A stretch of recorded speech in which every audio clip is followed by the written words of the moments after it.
difícil, Flávio. Vamos lá, pessoal. Só o tempo, por favor. Respira. Ok. Boa tarde a todos. Estamos na Universidade Estadual de Mato Grosso do Sul, iniciando o programa Debate em Ação. Esse programa consiste em promover discussões entre os participantes sobre questões ambientais, sociais e políticas. Ele é coordenado pelo professor Laércio Alves de Carvalho e conta com a presença de acadêmicos do curso de Engenharia Ambiental e também pós-graduando do curso de Recursos Naturais. Esse programa faz parte de um projeto de extensão Engenharia Ambiental em Ação. Temos hoje aqui como entrevistadores o Matheus, acadêmico do curso de Engenharia Ambiental da UEMS, o Gabriel, também acadêmico do curso de Engenharia Ambiental da UEMS, a Elaine, pós-graduanda do programa de pós-graduação em Recursos Naturais da UEMS, o Leonardo, o Leonardo, também acadêmico do curso de Engenharia Ambiental da UEMS, o Marcos, acadêmico do curso de Engenharia Ambiental da UEMS, e a Thaisa, também acadêmica do curso de Engenharia Ambiental da UEMS. E a nossa entrevistada hoje é a professora Ana Carolina Correia de Oliveira, possui graduação em Engenharia Ambiental pela Universidade do Oeste Paulista em 2010, mestre em Recursos Naturais pela Universidade Estadual de Mato Grosso do Sul em 2013, atualmente é professora do curso de Engenharia Ambiental da Universidade Estadual do Mato Grosso do Sul, atua nas áreas de gestão e tratamento de resíduos sólidos, recuperação do solo, licenciamento ambiental e saneamento ambiental. Boa tarde, professora, tudo bem? Boa tarde. Seja bem-vinda. Obrigada pelo convite. É um prazer tê-la aqui conosco. Relembrando a todos os entrevistadores, nós teremos uma dinâmica de entrevista.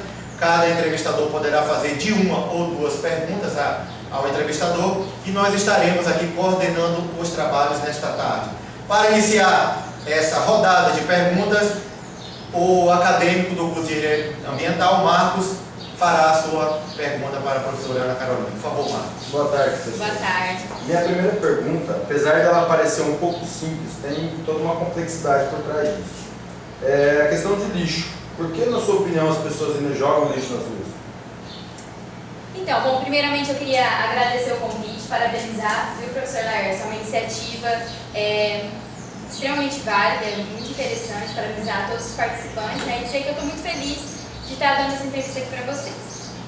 Bom, a questão do lixo, a questão do resíduo sólido, infelizmente hoje ainda no nosso país é uma questão cultural. Então, apesar de ser um pouco clichê, não tem como fugir da mobilização e da educação ambiental, né? Então, muitas vezes, existem até os próprios coletores corretos e as pessoas acabam jogando em qualquer coletor ou até mesmo na rua. Então, isso, infelizmente, vem da educação ambiental, vem da parte da falta de educação ambiental. Em países mais desenvolvidos, por exemplo, você fazer a triagem, a segregação do resíduo é uma coisa natural, assim como escovar o dente, trocar de roupa, etc., tomar banho, enfim. Então, é uma coisa do cotidiano, habitual. E hoje a gente não tem essa conscientização e essa educação mesmo, né? Por ser um país um pouco mais atrasado, de certa forma. Então a gente tem que trabalhar mesmo com a educação ambiental para, em médio, talvez longo prazo, a gente conseguir realmente que a população adquira, né, esse hábito e essa conscientização ambiental. Na sua opinião, o nosso curso aqui da UEMS, ele pode contribuir de alguma forma para a redução desse problema? Sem dúvida. O próprio curso de Engenharia Ambiental, né, é um curso que tem uma das suas atribuições, né, essa parte de gestão de resíduos, de tratamento de resíduos. E vocês, como universitários, né, nós da academia, a gente tem realmente o papel fundamental de mudar realmente a comunidade, a sociedade em si. Então a gente não só pode, como a gente deve fazer.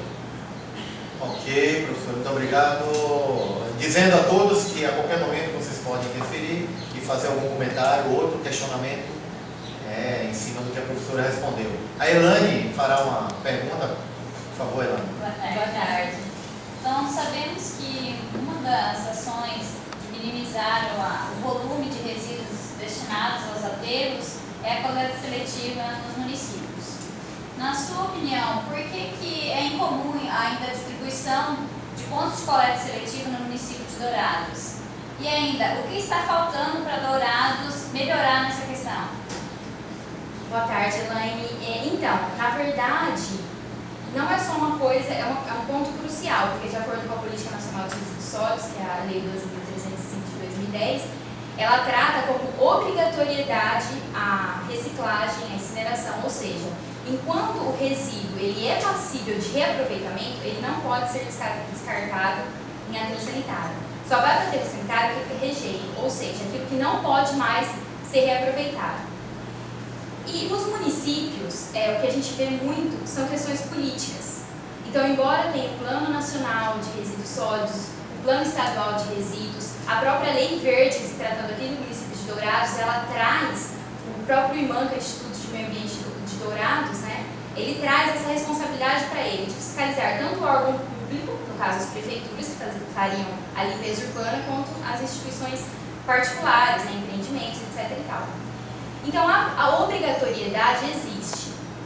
Agora, para mim, o que falta é talvez um pouco mais de força de vontade política em se fazer essa coleta, essa recuperação desses resíduos. Até porque a gente tem a GPUD, né, aqui que faz, são catadores associados. E, na verdade, eles contam muito pouco com a prefeitura. A prefeitura cedeu um espaço, porque eles tiveram um espaço queimado e tal, tiveram que ir para um outro local, mas existe muito pouco incentivo da prefeitura ainda. Você acha? Poderia ser maior Com certeza. essa abrangência, né, da coleta no município. Até com próprios caminhões para fazer a coleta seletiva em mais bairros também. Né? Nesse caso, seria então reestruturar o plano diretor do município, seria um dos casos. Não estruturar o plano diretor, porque essa obrigatoriedade ela já existe. Na verdade, é executar, porque a elaboração ela tem, o que falta a luta na execução. A minha segunda questão é baseada na lei 12.305 de 2010. Você acha justo prolongar o prazo dos municípios que não se adequaram ainda à legislação? Justo, eu acredito que não seja, né? Porque, veja bem, a gente já tem... Mas diante da nossa realidade, falta de profissionais? Não, eu acredito que não seja falta de profissionais, muito chave, não. Eu acho que volta aquela questão de vontade política, sabe? Porque profissionais, ainda você tem essa demanda, talvez nossos próprios engenheiros ambientais têm pouca quantidade de engenheiros formados, é um exemplo, né, que a gente pode atuar e tudo mais, mas tem no mercado, sabe? Eu acho que as prefeituras, elas deixam um pouco de lado essa questão ambiental, né? Talvez porque interesse menos, ou eles não veem nenhum valor agregado, politicamente falando. Como investimento. Politicamente falando, tá? Eu não estou querendo dizer que se vai ter retorno para o município ou não. Eu estou dizendo por questões políticas. Você acha que eles deixaram para a última hora fazer essa lei? Não, é porque assim, muitas vezes, por exemplo, você já tem os munícipes, eles já têm o seu cotidiano, os seus hábitos. Então, quando você obriga a eles fazerem alguma coisa a mais, ou seja, separar o lixo, um trabalho a mais, isso pode tirar um pouco do prestígio político, de uma certa forma. Claro que tem a outra contrapartida, que pode fazer propaganda partidária, etc e tal. Mas, por questões que você tinha perguntado de... Se eles demoraram muito para para executar, já elaboraram os projetos. Eu acho que eles quiseram demorar, porque eles acharam que iria prorrogar. Mas não é tão fácil assim para um município tão pequeno, não é? Fazer toda essa execução. Mas Na verdade, não é que seja Não, pode ser fácil. consórcio, mas não é fácil. Então, não é que seja fácil. É que assim, você tem algumas alternativas para municípios pequenos, como o próprio consórcio. Então, entendeu? mesmo a Então, junção de prefeituras não é tão fácil.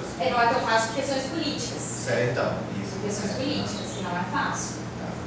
Mas a gestão em si, a elaboração do plano, fazer a triagem, o treinamento de profissionais, que seriam profissionais que fariam a triagem, para reciclar desse resíduo. mobilização da população, até talvez uma composteira, né, no município, grandes leiras, né, de compostagem e tal, poderia ser feito.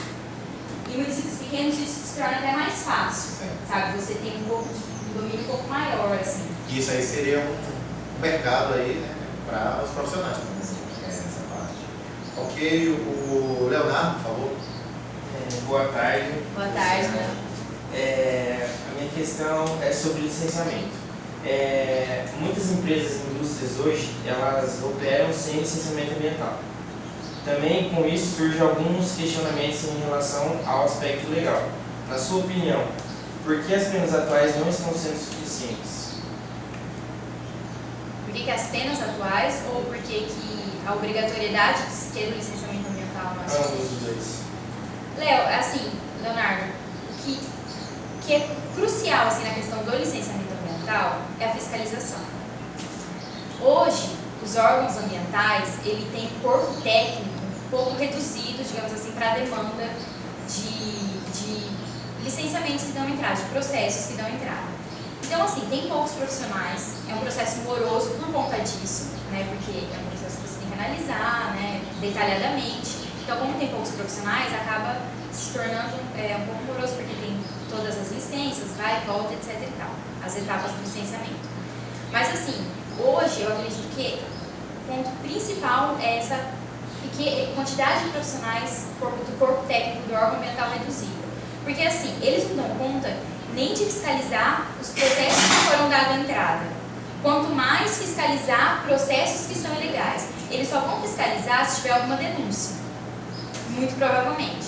Então, um vizinho ou alguém reclamou que, sei lá, às vezes um empreendimento está causando poluição, está prejudicando ele. Daí ele liga no órgão ambiental, reclama, abre o processo, e aí o órgão ambiental é obrigado, eles mandam um fiscal para fiscalizar, e aí é autuado. Daí, no caso, o empreendimento é obrigado a entrar com licenciamento ambiental. Mas, hoje, o que mais falta desses empreendimentos estarem irregulares é por conta disso, por conta que os profissionais eles não têm como fazer a fiscalização total. Agora, um outro ponto que é importante, que é interessante, é que a partir de, acho que do ano passado para cá, o município de Dourados, por exemplo, ele vinculou o alvará de funcionamento com o licenciamento ambiental. Isso então, é bom, exemplo, na sua opinião? Com certeza, porque ele obriga o empreendimento a ter o licenciamento ambiental. Isso uma forma de proteção. Exatamente, forma de prevenção, né? Porque o licenciamento ambiental é uma ferramenta preventiva para evitar, né, futuras contaminações ambientais ou mitigá-las. Né? Então, assim, então, se tratando disso, também empréstimos, às vezes, que as pessoas vão fazer no banco. Para você fazer um empréstimo, isso, às vezes, o banco exige alguns documentos, entre eles o licenciamento ambiental, principalmente de fazendas. Então, esses vínculos, eles são interessantes para obrigar, né, o empreendimento, o proprietário, a fazer o licenciamento ambiental. E, com isso, proteger o meio ambiente. Matheus. Boa tarde, professora. Boa tarde, Matheus. Professora, para tratar questões relacionadas à sustentabilidade, devemos integrar as três dimensões do desenvolvimento sustentável, né? A parte econômica, social e ambiental, que devem interagir de forma holística para satisfazer o conceito. E de qual forma o desenvolvimento sustentável, o tratamento dos resíduos sólidos e outras maneiras de desenvolvimento ambiental são pertinentes à realidade da população carente. A realidade da população carente. Você tendo alternativas sustentáveis, né, lembrando que sustentabilidade seria que se conseguisse fazer aquilo infinitamente, ou seja, que nossos recursos eles fossem infinitamente, que eles não fossem infinitos. Então, assim, eles entrariam no ciclo e infinitamente você conseguiria reutilizá-los. Então, em se tratando de uma população carente, através da otimização, por exemplo, da energia, você trazendo técnicas que reduzam, no caso, técnicas inovadoras. O engenheiro ambiental foi e criou uma técnica inovadora, por exemplo, que economiza energia, seja uma lâmpada mais eficiente, um LED ou alguma outra forma. Com isso, a própria comunidade carente, ela vai economizar energia e, consequentemente, dinheiro. Então, você vai economizar um recurso, você vai economizar questões financeiras, que é econômico, o social e o A ambiental. prefeitura não poderia dar benefícios ou incentivos? Poderia entrar em questões políticas, é porque assim, a gente sempre associa produtos verdes, digamos assim, com produtos mais caros, mais onerosos, mas isso nem sempre é válido. Muitas vezes, isso vocês vão enfrentar muito, né, tecnicamente falando, você vai ter que propor soluções que realmente protejam o ambiente e que gerem economia financeira. Então, você tem uma economia de matéria, seja energia, resíduo, matéria-prima, qualquer outra fonte, e ainda você consiga reduzir os seus custos, né? Isso a gente tem, por exemplo, dentro do processo industrial. Se você conseguir mudar uma matéria-prima, tornar o processo mais eficiente, você vai deixar de consumir mais água, você pode deixar de consumir produzir menos efluente, vai diminuir o seu gasto no tratamento e assim sucessivamente. Então a questão é que se trabalhe com técnicas que melhorem a eficiência, né, seja do processo ou do que for, e gere também questões econômicas. Então, a partir disso, a comunidade carente ela tem a ganhar. E Thaís, por favor, Thaís. Boa tarde, professor. Qual a importância de laboratórios para a formação de um acadêmico? Obrigada. Então, Thaisa, os laboratórios eles são importantes por quê? Porque eles refletem em pequena escala o que vocês vão enfrentar em larga escala na hora que vocês saírem para o mercado de trabalho. Então, por exemplo, uma estação de tratamento de água de bancada. Apesar dela ser pequena, ela vai ser proporcionalmente trabalhada e pode ser empregada as mesmas coisas quando se for trabalhar com uma ETA maior. Entendeu? E assim sucessivamente para outros laboratórios, foi um exemplo que eu te dei. Então ela é importante porque depois de aprender toda a teoria, você coloca na prática no laboratório. Pode dar teoria no laboratório também, já uma teoria aplicada, né? E aí isso depois você vai poder utilizar no mercado de trabalho. Os acadêmicos do nosso curso, eles são prejudicados pela deficiência ou ausência de alguns ainda? Eu acredito que não, porque é claro que sempre cabe melhorias. Eu acho que nenhum curso, por mais antigo, por melhor que seja, não tem onde melhorar. Isso sempre vai ter, até por questões que a gente tem sempre As próprias evoluções tecnológicas. Aparecem coisas novas, você tem que buscar se reciclar, fazer cursos novos, estar sempre atualizado e buscar outras tecnologias inovadoras, etc. e tal. Só que assim, para mim, eu acho que a gente conta hoje na engenharia ambiental com profissionais extremamente qualificados, que apesar de não ter laboratórios, o professor Laércio tem um exemplo, ele faz do campo, por exemplo, um grande laboratório. Que é o laboratório. Que é o melhor laboratório. Que é o melhor laboratório que existe. Então, eu acredito que os professores conseguem suprir de uma outra forma alguns laboratórios que ainda faltam. Né? E as parcerias também são importantes nesse processo. O Gabriel. Eu gostaria de saber, de uma forma geral, qual a maior dificuldade do acadêmico após o término do curso? A maior dificuldade do acadêmico? Bom, eu acho que isso vai depender como profissional, já como Ingresso no profissional. mercado de trabalho. Então, assim, por melhor formação que você tenha, né? Eu disse que o professor Laércio vai poder me confirmar ou não. Não, eu não. Já tem muito tempo que eu formei. Nem lembro. Não, eu acho assim, 14 anos já. todo mundo sai, né, de certa forma, estágio. Eu sempre falo para vocês que o estágio ele vai refletir muito o que vocês vão encontrar no mercado de trabalho. Então, quanto mais estágio vocês fizerem, mais preparados vocês vão sair para enfrentar o mercado de trabalho. Porque apesar de você conseguir uma base sólida na universidade, é no dia a dia, é na prática que você vai virar realmente um profissional. Então, um profissional recém-formado, por melhor que ele seja, tanto seja por questão de perfil, seja por questão de conhecimento, ele só vai virar realmente um profissional bom depois de alguns anos no mercado de trabalho. Então, talvez a maior dificuldade que seja esse início, né, até você, porque tudo é muito novo. Né? Então, até você conseguir se colocar no mercado, conseguir adquirir uma certa experiência, mostrar que você é bom naquilo, né, realmente, seja para galgar posições melhores, ou seja para angariar mais clientes, então você só vai conseguir com o tempo mesmo.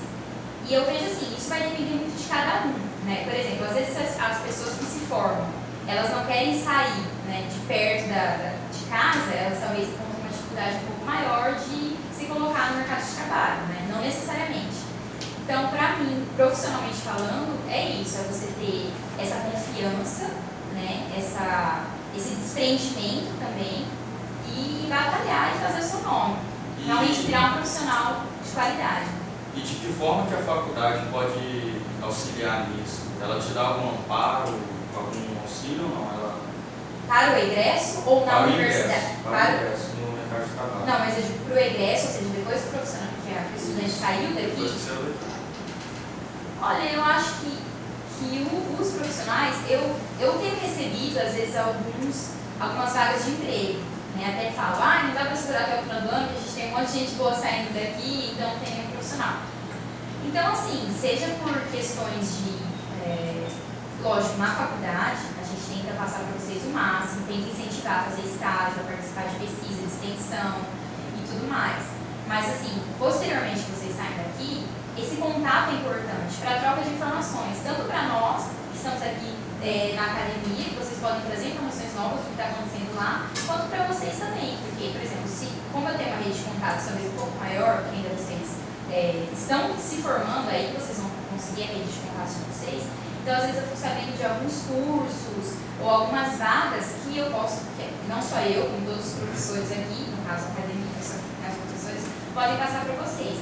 E eu acho assim, eu sempre falei isso até o pessoal do quinto ano, né, quando eles foram para o estágio, eu mencionei, assim, a universidade, enquanto professora, enquanto Ana Carolina, vou estar sempre aqui aberta para o que precisar. Então, surgiu alguma dúvida, eu fiquei até extremamente feliz, porque várias pessoas que estão no estágio hoje me procuraram para tirar dúvidas de projetos, de como que faz o CISLA. Então, mesmo depois disso, eu marco eles dentro da universidade e eu instruo eles, né, que eu posso no que eu consigo. Então, eu acredito que quando eles se formarem, eu também vou estar aqui aberta.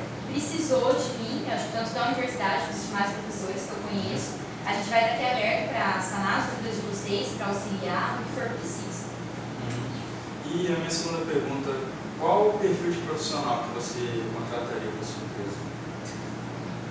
Se você tivesse uma empresa. Proativo, profissional proativo. E determinado. Porque, por mais conhecimento que você tenha, cada empreendimento que você for fazer, trabalhar, porque a área da engenharia ambiental é ampla, é vasta. Então, são muitas leis, são muitas atividades diferentes que o profissional ele pode trabalhar. Então, por mais conhecimento que você tenha, sempre na hora que você pegar um projeto, vai ter que dar uma estudada, né, ir atrás de algumas coisas, principalmente quando forem os primeiros. Então, para mim, o principal é o perfil, porque o resto a gente vai atrás.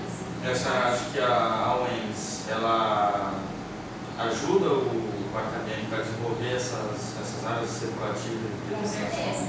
Para mim, ainda a proatividade é mais desenvolvida, digamos assim, em projetos de extensão.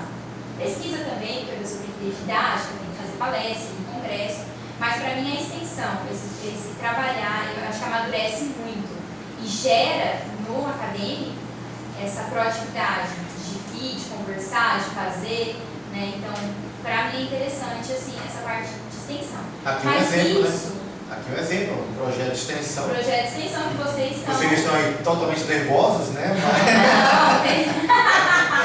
Tá tudo ótimo, mas realmente esse aqui é um exemplo. Esse é um treinamento, esse aqui é um treinamento. Né, colaram as questões, né, fizeram aqui, então... Não é nem nervosos, são tímidos, então estão tímidos, né? Não sou nada tímida, tá tudo certo, tô em casa. Então, assim, mas isso aí vai depender muito também... Mas estou muito sério. É lógico que... Isso aí vai depender também muito do perfil profissional de cada um. Cada um ele tem o seu perfil. Lógico que isso pode ser moldado no decorrer do curso, no decorrer da vida, né? Mas eu acho que extensão e estágio também, né, o professor Laércio? Sair para estágio também, nossa, é ótimo. Abre a cabeça e você começa a ver um profissional e que realmente você tem que ter essa disposição. O Matheus ainda tem alguma pergunta? Leonardo tem? Não? Então pode ficar à vontade. Em relação a como você é engenheiro ambiental, em relação à construção da usina hidrelétrica de Belo Monte, qual que é a sua opinião em relação a isso? Você está querendo causar polêmica aqui, né? Tá Não se preocupe, polêmico. nosso programa é independente. Não, também eu não tenho problema nenhum de dar minha opinião. Leonardo, eu sempre defendo o seguinte: salvo raro algumas exceções, sabe? Algumas